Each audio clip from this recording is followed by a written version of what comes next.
Hello everyone, it's Shane Kanto, your Wasteland reviewer, and I'm here to review Red, White, and Royal Blue. And this is a new romantic comedy coming your way on Amazon Prime Video, and this film focuses on the son of an American president, a prince of England, falling in love with each other, and the challenges of that public life and them trying to, live the life that they want to live.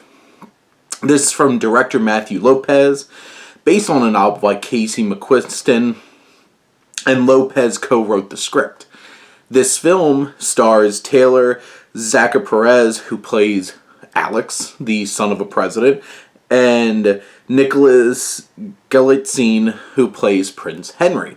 And right off the bat, I think the two of them have a lot of chemistry. I think they make a good match on screen. They have their own charisma that makes them both interesting characters in their own way. You have an interesting collection of supporting pieces here. Uma Thurman is the President of the United States playing a Texan, and I don't know how much I'm convinced of her accent and everything, but I think she does a fine job in the film. You even have, Stephen Fry popping up for, one scene as, the King of England, who, he's doing his most, reserved British Stephen Fry. Clifton Collins Jr. plays the first man, I guess, of the United States. See, we haven't had a female president, so we haven't actually had to say that out loud. But I think he does a fine job in his role as well, and you have some young performers who play friends and siblings and stuff like that. Overall, I think the acting is one of the stronger pieces of this. There's a charm, there is an earnestness of this story, and you can feel that there's true love between these two characters after the first 20 minutes of this movie. And here's the thing, I was sitting here watching this film very concerned because the first 20 minutes of this is rough.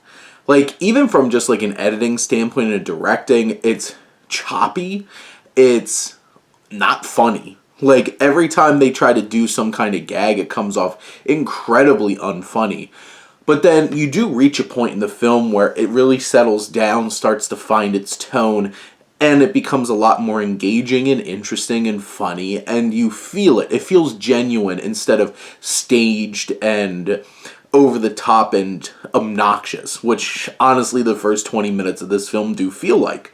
This 2-hour film definitely does feel like it has some moments that lag a bit. There's also some moments that feel a little soap opera-y and over the top melodramatic.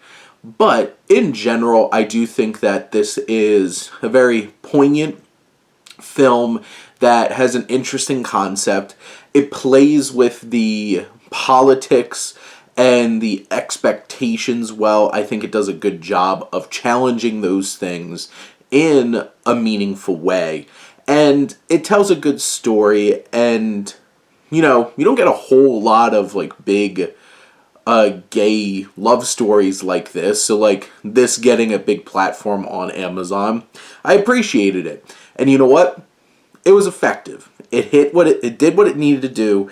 It was charming for the most part, and a nice rom-com that, I wish these kinds of things would, come back into movie theaters where you could laugh with others. But it's right there on Amazon Prime, so it's an easy watch. And obviously there's going to be certain people who don't want to watch this. That's on you. But I do think that it is above average romantic comedy that does a lot with its bigger concept idea in terms of this forbidden romance. But those are my thoughts on Red, White, and Royal Blue. Let me know what you think, and let's talk some movies. But thank you as always for tuning in and supporting your Wasteland reviewer.